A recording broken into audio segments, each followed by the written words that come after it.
Hi everyone. Today I'm so excited. I have Jeff Gem, who's a coach. He's 68 and he's from Newcastle, Pennsylvania, and he's just a great guy and he's a group expert on Senior Pickleball Tips Facebook group. So all I just got to say is hi Jeff, how are you doing? Paddy, it's great to put a face and a name to somebody I see out there all the time and get messages from, but I've never seen you or talked with you. So it's very much a pleasure to meet you. It is good. Face to face is always good. So, guys, I'm going to be quizzing Jeff today on some of the shots that we all do in pickleball, and there's a sort of top 10 shots, starting from the serve all the way down to the smash, and we'll be looking at those in a minute. But first, Jeff, okay, man, what's your pickleball story? Tell us how did you get into this crazy sport? Well, it's kind of funny. I was a tennis player in high school and college, but after college, when I got out, I kind of lost interest in playing tennis. And some 40 years later, a friend of mine who was in a golf league with me kept saying, "You got to come play this pickleball." Yeah, yeah, And he is a jokester, and I kept going, "Okay, what's the punchline? There's no such thing as a pickleball thing, is there?" yeah, And yeah. I said, "Well, what is it?" And he said, "Well, you whack a ball, a wiffle ball, across the net with a paddle." And I said, "Well, that doesn't sound fun." So for 3 years, every 6 months or so, he would be nagging me, "Come and play this pickleball thing. You got to come play pickleball." So to shut him up, I said, "I'll come and play your stupid game just to shut you up." And 15 minutes into this game, I was ready to rip my hair out and say, "Where was I the last three? I could have been playing this the last 3 years." I It's was so crazy. excited. I played 2.5 years, or, I'm sorry, 2.5 hours later. On my way home, I asked him, I said, "Who teaches this around here? Where do I get a paddle?" And he gave me the name of a guy who was I was an insurance agent for 38 years, and I had him insured. So I called him on the way home. I said, "Get me a paddle. Where can we meet? I don't care what it costs. I want weekly lessons." And at the first lesson, he said to me, "Do you want to just play this for fun? Do you want to play this in tournaments?" I said, "Justin, I want to be teaching this in a year." Brilliant. And he Yeah. looked at me and said, "I'm going to make your hands bleed then." And I said, "That's fine." I got a drilling partner. I took weekly lessons. I drilled just about every day, or certainly every other day, and got good quickly. And because I was very adamant about getting good, I was very disciplined. And I think that's what a lot of people need to do. If they want to get good quick, you can. This is not a hard sport, but you have to be disciplined. You have to persevere. You can't let things get you down. You have to keep going until you can't get it wrong anymore. So, Yeah, but I started playing. I've been about 5 years. I've been playing now, a little over 5 years that's such a familiar story. I now. hear it from Sure is. people. This I love it when people go, people were telling me about this crazy bloody sport. What's that all about? And then they get into it and they're just addicted. I mean, it's still happening now all the time, isn't it? Oh! I just have people coming in, and you can just see the excitement on their face as they come onto the court to get the next level of instruction. They just love it. It's the cocaine of sports over here because it's just exploding. And we you and I are seniors, but how many young people do I see? You know, Which is excellent. It's it excellent, isn't is. it? Yeah, yeah, yeah.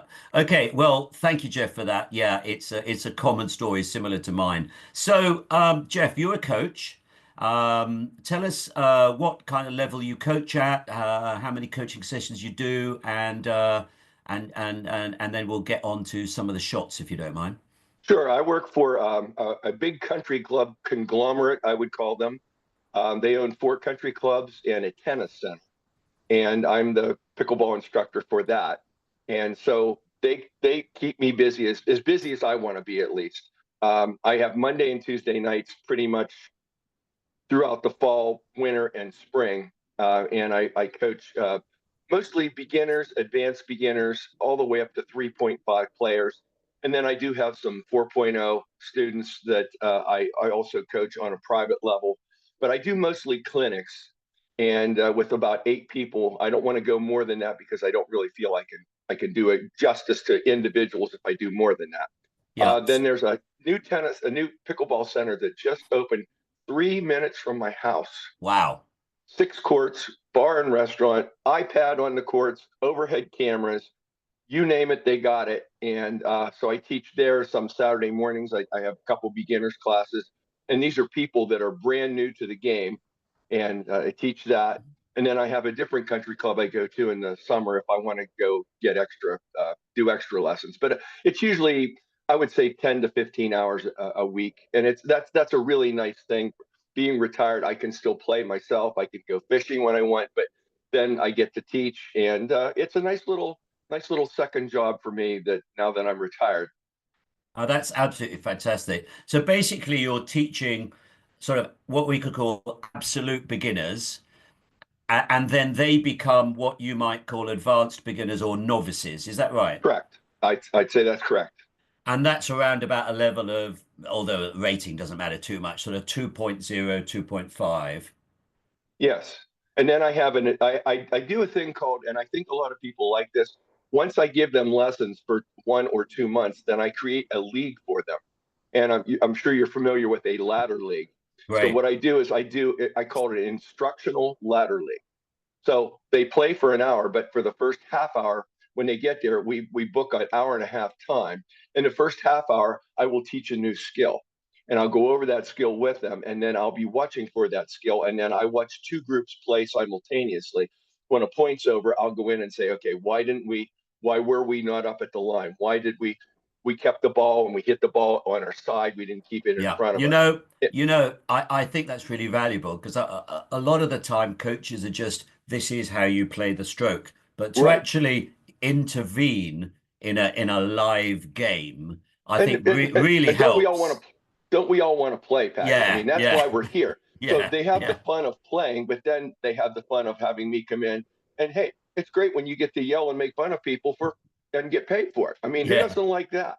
But no, yeah, I really I think I have a good sense of humor. I keep them laughing a lot, and it's really fun to watch them play. And then it's such a joy for me when they have a successful. I can yeah, get them up to the line, or they keep the ball in front of them and they win a point, or they get up to the line and they keep their opponents back, and all of a sudden they win a point, and I'll come in and I'll just point at them and I'll say, "Yes, that's what you do." This now, don't ever not do that again. yeah. And That's that just fantastic. encourages them to play. So Yeah, yeah. And there's that energy which helps, that positive energy. Now, Jeff, I'm going to give you a thankless task. So okay, I'm going to try and get through 10 shots in pickleball, which is sort of the the main shots. And I want you to try and give me one tip okay, from that particular shot. And we'll talk about that and see how that goes. Hopefully, this is going to take too long, folks. We're not going to be here for half an hour. Um, okay. and Well, uh, the and way I we're like to talk, we might be. It might no, be an no, hour, we but we'll. won't. No, we won't. This is our I'll try to challenge. shrink it as much as Okay, possible. The okay, enthusiasm I have, it's hard not to. Yes. So okay. let's do that. So let's start at the serve. Okay. Okay. So what's your main tip on serving?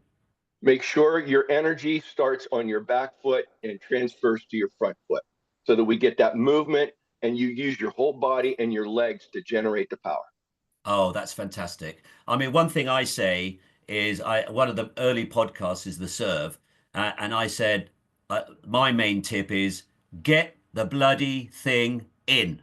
Right. Well, that's a good tip. It kind of has to happen.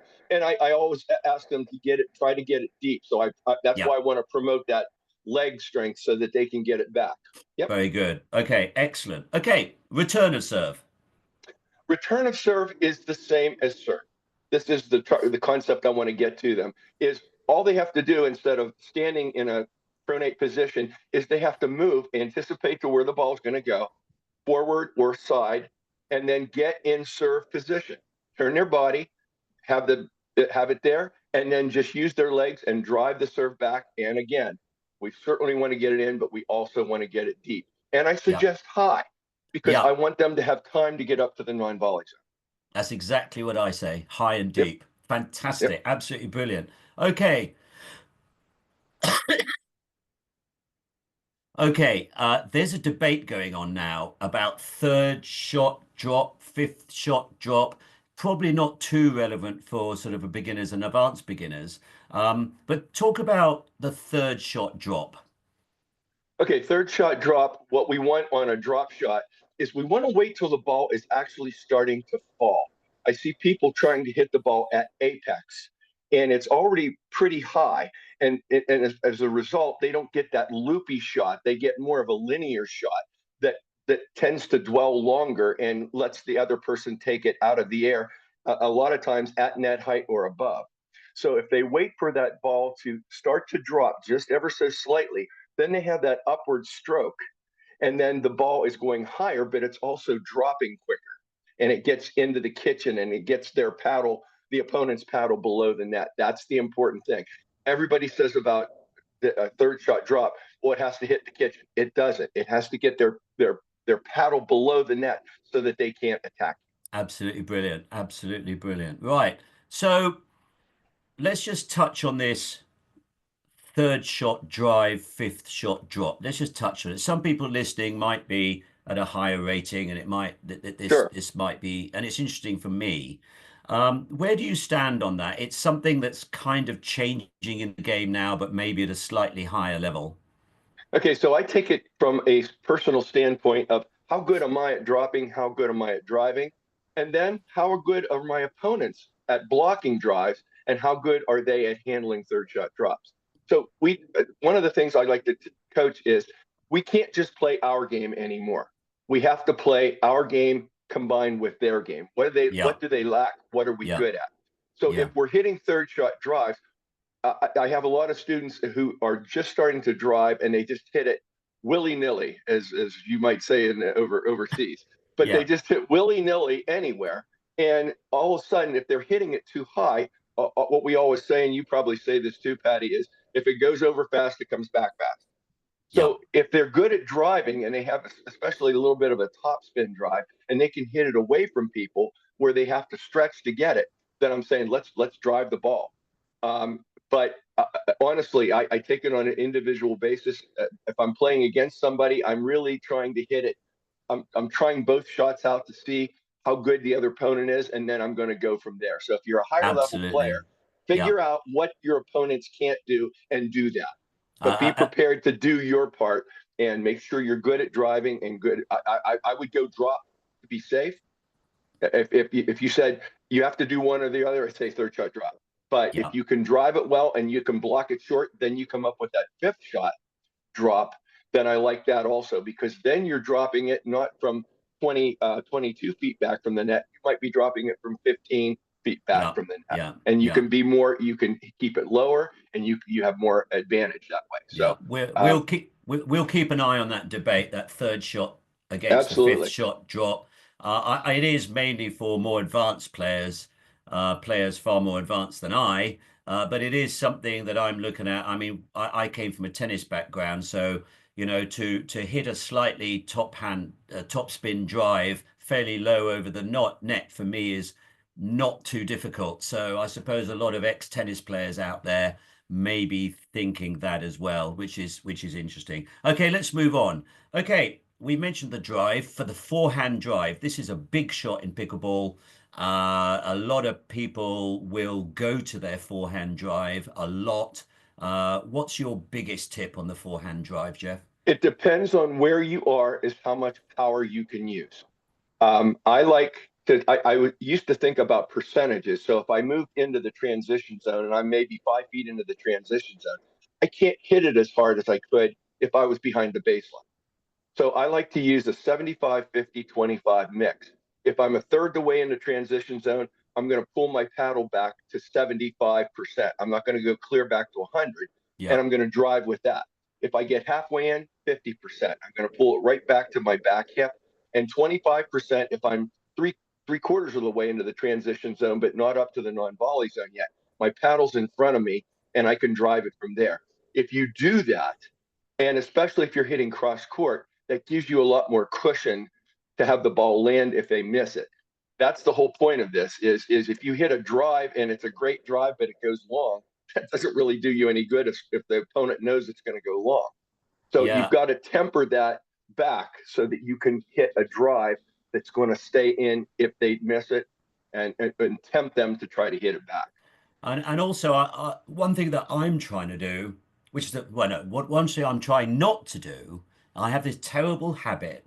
I see the ball pop up. I got a bit of time, and I think I'm just going to drive this and hit it down the sideline. Because as an ex-tennis player, we go for the sidelines, and I'm Sure. really trying not to do that now. I'm trying to hit it more down the middle because pickleball court ain't that big, and there's two people there, and there isn't a lot of space to really squeeze it down the sideline. So that's something that I'm personally trying not to do, is sort of go for the sidelines, but I'm finding it hard. Well, right, but you hit the nail on the head, Patty. When you think of a tennis court in doubles, it's 36 feet wide. When you think of a pickleball, it's 20 feet wide. It's almost half. So you Yeah, don't have, and pickleball, I tell this to my students all the time. Pickleball is a game of angles. It's a game of you getting angles and taking away your opponent's angles. That's all it is. If you're good at geometry and you can figure those angles out or pool, you could be good at pickleball. It's not a tough thing to do, but you have to look at those angles, both vertical and horizontal angles. absolutely. So all those geometry professors and mathematicians out there, this is the sport for you guys. Okay. Anyway, let's move on. Okay. Sure. Now, the backhand drive. One thing is some people use one hand, some people use two hand. Actually, I use both depending on what how the ball is bouncing. Well, what's your feeling about that? Well, if you're using a two hand, you've got to understand that it just isn't as simple as putting your left hand over your right hand or your right hand over your left hand. You're using that non dominant hand to generate power. I see a lot of students try a double backhand with two hands, but they're still using their lead hand. And I'm Yeah, saying, well, why do that? Because you're shortening up your space that you can hit that ball. So if you're going to learn the two hand backhand, I personally don't use that. I have it's a great shot to have, and it's something I may work on for myself in the future. But I know once you get that second hand on top, that's the hand that's going to drive. So if I'm right-handed, my left hand is going to be doing the power part. My right hand's going along for the ride. yeah, Uh, and it absolutely. has to be closer to you because you can't reach as far. As Yeah, far as the one hand backhand, I like to try to keep that as close to my body as possible so that when I hit, I can finish high.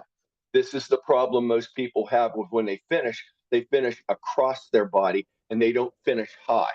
And if they finish high, they're going to get the ball over the net. If they finish across the body, a lot of times we have that going into the net. So yeah, make sure yeah, if you're using the one hand that you're finishing high and that hand is going way up. You want to really make sure because we're not as strong on our backhand.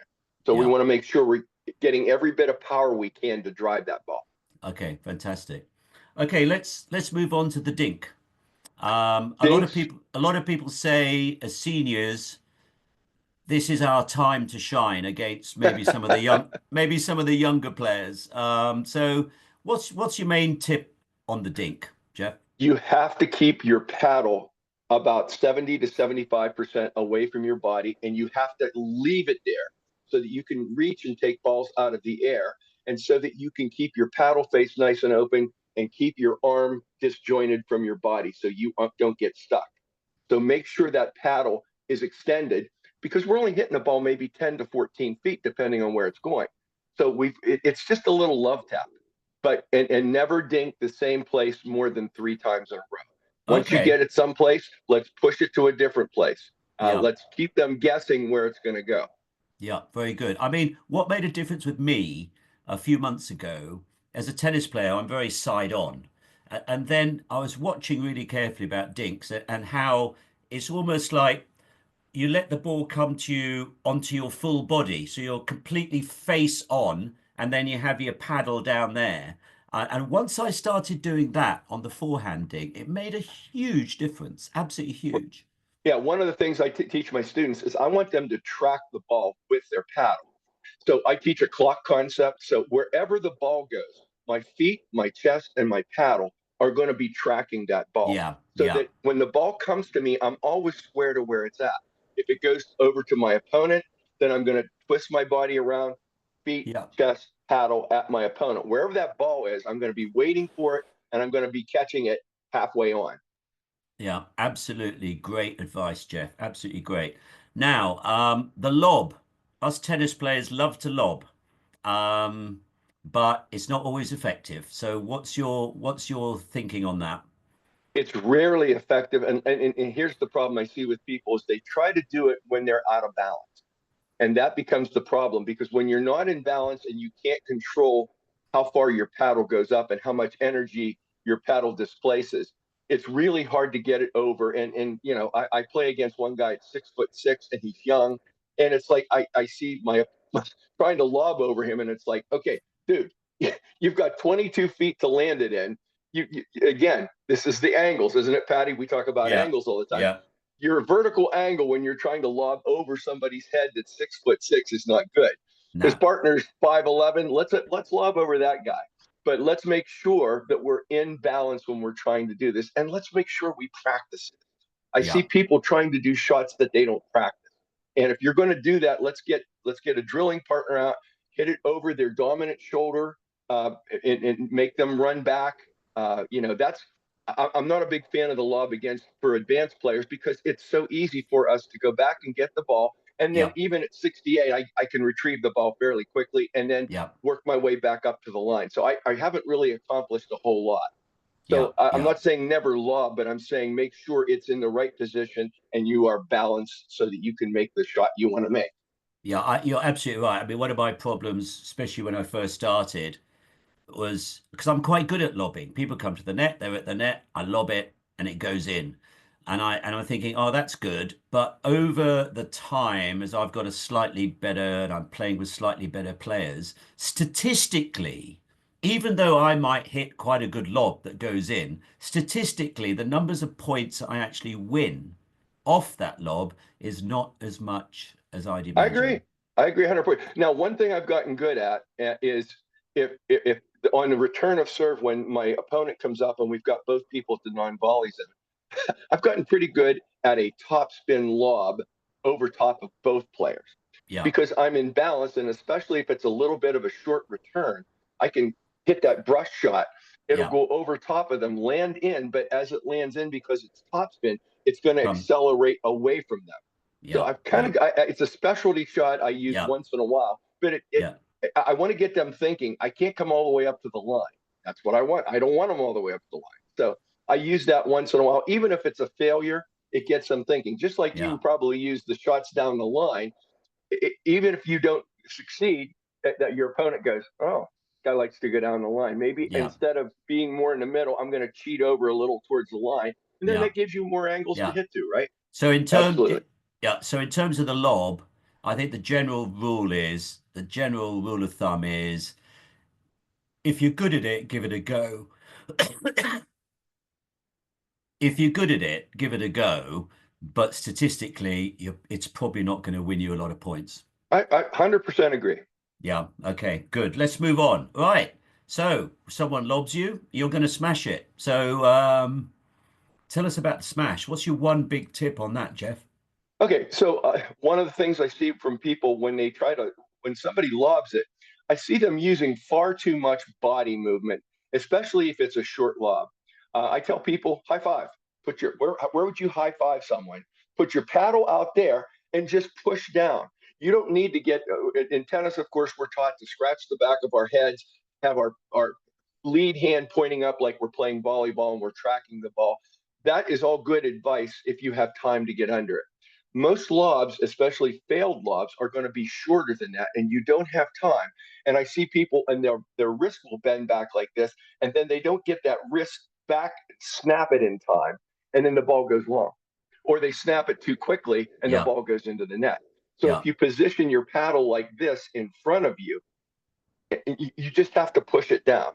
So I I'm mean, trying to make it easy for, like I said, if I'm not going to coach. Ben Johns does not call me for lessons, so I just want to make sure everybody knows that. But if I'm coaching someone who's at a 3.5 level and below, that's what I'm telling them. I said, yeah. don't make it complicated. Make it simple. Take everything out of the swing that doesn't belong, that you don't need.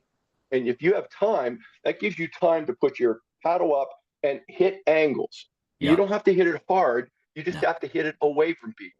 Yeah. Or down to their shoelaces. Right? Absolutely. Yeah. Yeah. Okay. Yeah. I agree. I mean, one of the challenges with the lob, especially in pickleball, is because the paddle ain't so long, is getting it down. Get it so Right. your focus really isn't smashing the hell out of it and hitting it hard. It's just getting it down into court. Oh, you haven't seen my students. Their focus is smashing the hell out of it. So that's what I'm trying to get them away from. Is it Yeah, doesn't matter how hard you hit it. If you hit it to the net or hit it deep, you're not going to be successful. So you've got to get it in, and you've got to get some pace on it. And the way to do that is, and I tell people, you've got to stay in balance too. So I see some people when they hit the loft, they're tilting forward, yeah, and I yeah, said, use your butt, stick your yeah. butt up as your paddle goes down, your butt goes out. That keeps you perfectly in balance. And if they return it, you're ready to repel that shot as opposed to standing there and not seeing it. So, uh, Fantastic. yep. Yeah. Well, Jeff, we're doing so well because guess what? We're on the last shot, number All 10, right. Good. the reset shot. Now, I'm getting there slowly. I've been told the reset shot is the shot that you must have to really improve. If you want to increase your rating, that's the shot you've really, really got to focus on. And when we're in play, having fun, you need to use it. You need to try it. You need to keep it going, and you need to drill on it. Is that kind of your thinking? Oh, yeah. Another important factor to consider is when you can reset it versus when you can offensively hit a shot. And I think that's the place we're missing. But let's focus on the reset first of all. What I see is people, as they come up to the net, adrenaline kicks in. They're gripping that paddle with a death grip. Yeah, They're yeah, holding it out in front of them. It hits the paddle. It hits the paddle so hard, but there's no give in that paddle. So it repels high and it becomes a shake and bake for your opponent. So what I'm telling people is it's antithetical to think about it like this, but as you get closer to the net, you have to relax your grip. yeah, When we're dinking, getting back to dinking, we want them about a 3 out of 10. I got a baby bird in my hand. I don't want to crush it, but I don't want to let it go. That's where we want to be with a shot that is a reset shot, maybe even less than that, because you want to see your paddle have a little give to it. That's what's actually resetting the ball. It isn't you resetting the ball so much as your paddle having that little flick and give, and that'll reset the ball nicely for you. But let's not miss the opportunity if it's above your waist to attack with our backhand or forehand. Don't reset it if you don't have to. yeah, Years ago, yeah. Patty, when we started teaching, we would teach defense first. We would teach, make them hit it one more time. Now it's if you do that, we're teaching, let's be the alpha on the court. Let's make sure we're taking advantage of all the offensive abilities that we have and all the offensive shots we can hit in a good place. So that's one of the things I would tell people is don't look just at resetting the ball. Do look at resetting the ball, but if it's high enough and it's above your waist and you can have that punch shot, that's what I'm teaching a lot of beginners is Yeah, take advantage of that. yeah, absolutely. Um, and there's a whole plethora of reset shots in regard to where you are on the court. Because if you're right at the back, that's a pretty different shot than when you're mid-court. So, Right. So go on. the tip I use is if you're a golfer and you think about where your paddle angle should be. If you're back there, you want to be playing a 6 iron. It has less loft, but you want to be able to push it. If you're up at the non-volley zone, it's a sand wedge. You have to open that face enough to allow that ball to reset and then have soft hands to allow it to just fall over the net as if you were dinking. So if you're a golfer, use that 6 iron, 7 iron, 8 iron as you get closer and closer. Think about your paddle angle. Think about the softness of your grip. So if you're resetting it, that's what we want to think about. Oh, that's excellent. I'm glad you brought golfers into it because we always talk about tennis people. And of course, we know a lot of people come to pickleball from volleyball and basketball and other racket sports like Racquetball and racquetball ping and pong. badminton. Yeah, I mean, there's probably a few more from tennis than any other sport, but I we agree. mustn't forget about all those folk who come from different sports and some from no sports at all, which in itself is fantastic. So, It Jeff, is. listen, thank you so much. That was great. I've taken two or three specific notes for me, so that was really helpful. So, Jeff, Good. you've got a YouTube channel. Tell us about that. What's it called, and where do people find you? I do. It's called Limitless Pickleball. You talked about when we were talking prior to this about your daughter helping you set up the senior pickleball tips and doing all. I have a videographer, and she was one of my former students and said, boy, you just make teaching so easy. You ought to have a YouTube channel. And I said, Yeah. well, this is like, I have no idea how to do this. She says, I know all about this. Let me get you started. So she created the YouTube channel. She does the videos for me. She does the editing. She puts in all those little tracer things and all Wow. those AI people. And she tells me about it. I just shake my head and go, oh, okay, okay. I have no idea how it's done, but it's a nice product. So it's called Limitless Pickleball. It's on YouTube. It's growing. I have over 1,300 subscribers right now, Good. and I have 54 videos on there. I have 5 more in production, and I focus on beginners and intermediate players. I look at what they're doing wrong. I look at how to fix them. I say, okay, here's what you're doing. Here's what it looks like, but here's what it should look like. And I try to put myself in proper position to get the right shot. So I focus on mechanics, but then I also focus on strategies too. Is where Yeah. you hit the ball depends on where you run to block that shot. So we Yeah. work on all kinds of things from beginning dinking and beginning serves to keeping score. We talked about that and keeping score. If you're a math teacher, you might be better off. That's the hardest part of the game. But we go into all that on Limitless Pickleball. So I would enjoy interacting with people on that as well. But yeah, Well, it's a lot of fun. I don't know how it works. It's one of these mysterious things in the air, but it's a fun thing to do. It's a nice little hobby. well, that's one of the things us seniors need to do is get the youngsters involved to help us, Yeah, and we that sure. If you that's have a fourth fine. grader, you're set. I think Yeah, that's yeah, what yeah, you need. They yeah, come and fix yeah. your phone for you, and Well, yeah, as long as we're not too proud to do it, I think it's a jolly good thing. yep. Listen, Jeff, thank you so much. And folks, go to Limitless Pickleball on YouTube. You'll see Jeff's videos and they'll be extremely helpful. I've had a look and it's really helped me. So, Jeff, thank you again for your time. It's been absolutely fantastic. Let's have you back on the podcast maybe in a little while. And maybe we can talk about other things like mental strength and mindfulness and that kind of I would stuff as love well, that. as opposed to just the shots. But the shots Sure. are the basics. Okay, Yep. thanks very much. And so we will catch up with you soon, Jeff. And you take good care. Yeah. Looking forward to it. Thank you, Patty. Take care. Okay. Bye. Cheers for Bye now. bye.